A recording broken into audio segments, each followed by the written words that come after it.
But this video is going to be about a dash cam installation into this car because I want to make sure it has everything it needs before it goes to my sister. So let's go to the studio and I'll show you what I've chosen to put in the car. So the dash cam that I've chosen to put in the car is the AZdome, or I suppose AZdome if you are in America. And the reason why I've chosen this particular dash cam is because it is, well, first of all, only £42. And it's quite highly reviewed online as well. This brand is pretty good. Not to mention the fact that it's got a full 1080p image processor, so that's great. Right, let me get it out of the box and I'll show you what it consists of. Here's the dash cam. Now, this is pretty heavy. It's probably the heaviest dash cam that I've ever seen. It's also cold to touch, and that's probably because it's made of metal, which also accounts for the fact that it's quite heavy. It looks very much like an old school camera with the size of the lens and how it protrudes. The overall quality of this thing is pretty high. So in the box, we also had a suction cup, a mounting bracket, a car cigarette lighter USB charger, the power wire that goes from the cigarette lighter adapter to the actual dash cam, and a plastic trim tool and some sticky bits. Oh, and it also comes with a 32GB card. Now that's cool, so you don't have to buy it separately. So the first thing I'm going to do is pop the micro SD card into the camera. Goes in there. And then I'm going to plug the power into the top here. There we go. I'll just remove this film.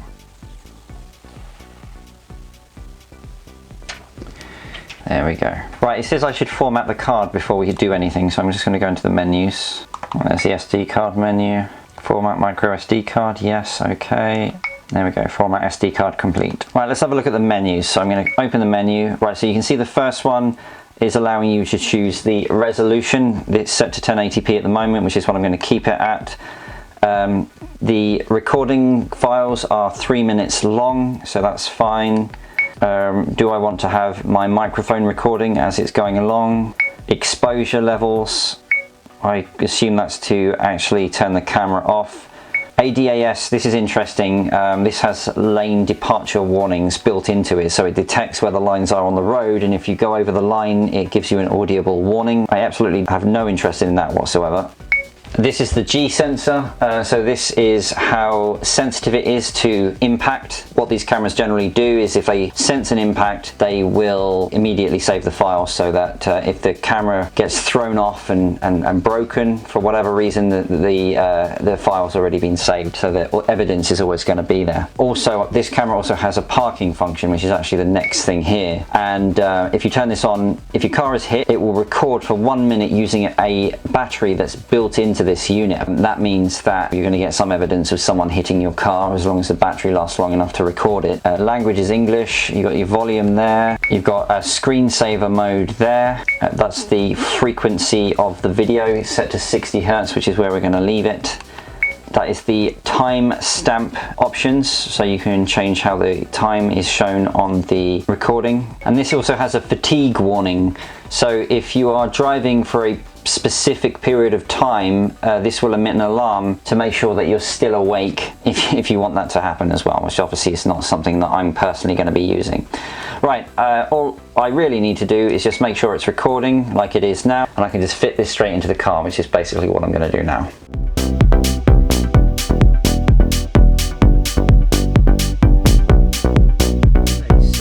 What I've done is I've attached the suction mount to this. I could have used the sticky plastic thing that they'd included, but I think it's actually better to use the suction. Just pop this up on the window over here on the passenger side, and the reason that I do that is it means that the dash cam is just out of view for driving, because it's basically going to be behind the mirror, so you won't really see it when you're driving the car. So that's what I'm going to be doing. Let's pop that up there. Like that. Very nice. Right, I'm gonna see how long this cable is, because I'm hoping that it will be long enough to get to the cigarette lighter in the center console, because I don't really want to have a wire visible on the dashboard. It would be much better if I could just have this powered in the center console. Obviously start by plugging it in, and then we're going to run the cable above, straight up into the roof lining.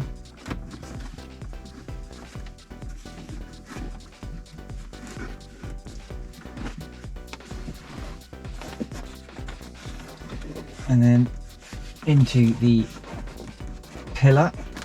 Okay, so the wire's totally hidden up there, and now it's on the other side of this pillar. So we'll just run it all the way down.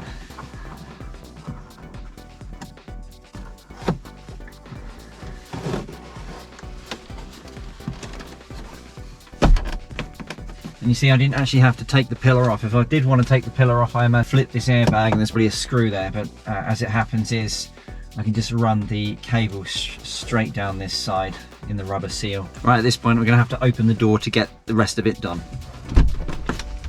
So at this point we have the wire coming down the pillar here all the way down to this plastic part here. So just going to pull this off like so, and then we can run the wire down the rest of the rubber seal, and we want to take it basically all the way around the door.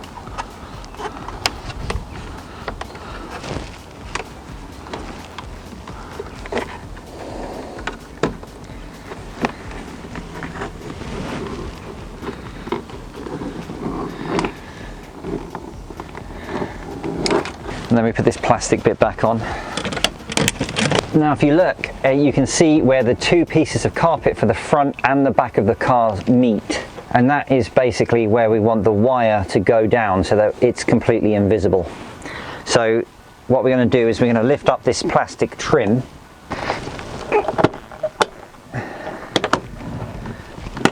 Like so, which will allow us to get our wire from one side of the plastic to the other.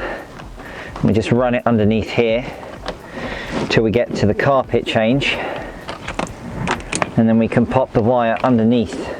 Be careful where you put this wire. It needs to go underneath the rails for the seat, because obviously otherwise the seat's going to cut it as soon as you move it backwards or forwards.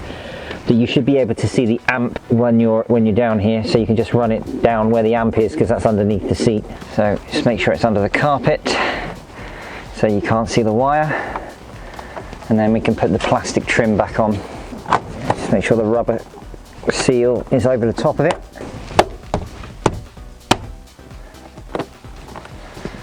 And there we go.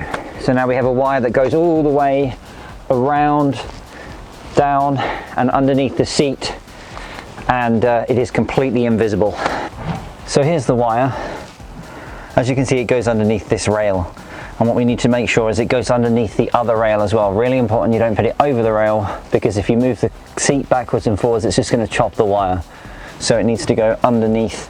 So just grab it and pull it. And as you can see, it just goes from one side to the other underneath the rails, which is what we want it to do. Here's the USB charging thing that came with it. Pop that in. And this just goes in there like that. And you can see this glove box has a little like notch in it here, which is for wires to go into it. And there we go. That's going to be powered. Right, let's go and turn the ignition on. Ignition on. There you go. That's perfect. Absolutely perfect. And it's recording now as well.